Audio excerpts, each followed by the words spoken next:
주요 공시 내용 소개해드립니다. 아모레퍼시픽의 서경배 회장이 49억 원 규모의 주식 4만 주를 서경배 과학재단에 증여함으로써 보유 주식이 622만 6천여 주가 됐습니다. 나르나노텍이 중국 디스플레이 업체와 153억 원 규모의 제조 장비 공급 계약을 체결했습니다. HB솔루션이 중국 디스플레이 업체 샤먼 TM마와 78억 원 규모의 장비 공급 계약을 체결했습니다. 코리안리가 보통주 한 주당 0.2주를 배정하는 무상증자를 결정했습니다.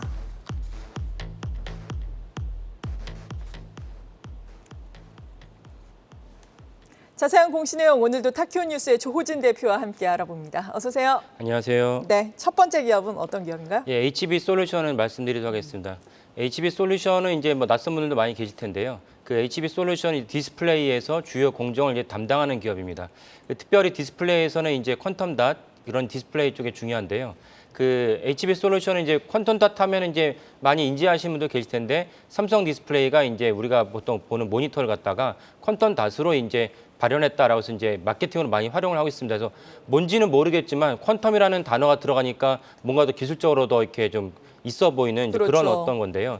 실질적으로 이제 퀀텀닷을 쓸 수밖에 없었던 이유는 원래 이제 그 OLED 중에서 그 OLED는 이제 자체적으로 빛을 갖다가 내는 이제 소자인데 이걸 대형으로 이제 확대했을 때는 이제 그 특허 문제가 걸려 있습니다. 그래서 LG 디스플레이가 특허가 갖고 있어서 삼성그룹 입장에서 어쩔 수 없이 우회해가는 방법이 이제 퀀텀닷이었습니다. 그래서 퀀텀닷에 이제 유기 발광 다이오드 OLED일까 중요한 공정을 갖다 납품하는 기업인데요. 그렇기 때문에 사실 HB솔루션은 삼성 디스플레이의 매출과도 직결되고 삼성 디스플레이가 향후 어떤 식으로 공정을 증설하느냐에 따라서 HB솔루션의 매출도 이제 증가한다 볼 수 있습니다. 오늘 말씀드린 기업은 다른 기업인데 그 삼성 디스플레이 말씀드린 이유는 무엇이냐면 이미 그 이번 달에 삼성 디스플레이와 140억 정도의 대규모 장비를 공급을 계약을 했습니다. 네. 이것도 공시했는데요. 이 말씀드린 145억 정도의 이제 계약이 아까 말씀드린 퀀텀닷의 그 일부 공정을 갖다가 HB솔루션이 담당했다 볼 수 있습니다. 그래서 당초에는 삼성 디스플레이가 이 퀀텀닷에 HB솔루션이 납품한 이 공정을 삼성그룹의 다른 계열사에서 받았는데 받았더니 별로 품질이 안 좋은 거예요. 그래서 다른 대안으로 HB솔루션을 찾았습니다. 그래서 1차적으로는 145억 정도의 공급 계약을 체결했는데 만약에 삼성 디스플레이 입장에서 HB솔루션에 납품한 그 장비가 훌륭하다라고 이제 판명이 나면은 그 다음에 내년에 본격적으로 이제 증설할 때 HB솔루션의 장비를 가져갈 것으로 보입니다. 그래서 삼성 디스플레이가 내년에도 만약에 HB솔루션 가져간다 그러면 HB솔루션의 퀀텀닷에 대한 장비는 인증을 받았다 이렇게 이해하시면 되겠습니다. 그래서 그러면은 전체적으로 전 세계적으로 이제 그 퀀텀닷을 써야 되는 이제 공정에서는 HB솔루션이 압도적인 기술력을 인정받았다 이렇게 볼 수가 있고 그렇다면 사실은 우리가 중요한 것은 주가이기 때문에 그렇게 매출이 점프한다면 주가도 점프할 가능성이 높다 이렇게 보시면 되겠습니다. HB솔루션은 이제 이런 점에서 그 퀀텀닷과 관련된 기업인데 참고로 말씀드린 잉크젯이라는 용어가 나오는데 잉크젯 역시 그 퀀텀닷에서 색상을 발현하는데 중요한 이제 장치 중에 하나입니다. 우리가 보통 얘기하는 잉크젯 프린터하고는 다른 거고요. 그래서 동일하게 HB솔루션은 퀀텀닷 디스플레이의 그 독보적인 기술을 갖고 있는 기업이다 이렇게 이해하시면 되겠습니다. 네, 이런 기대감이 있었는지 지난 금요일에 거래량이 확 실리면서 12% 급등을 하고 오늘 같은 경우에는 좀 쉬어가고 있는데 그래도 또 유망하다라고 도움 말씀을 주셨습니다. HB솔루션 알아봤고요.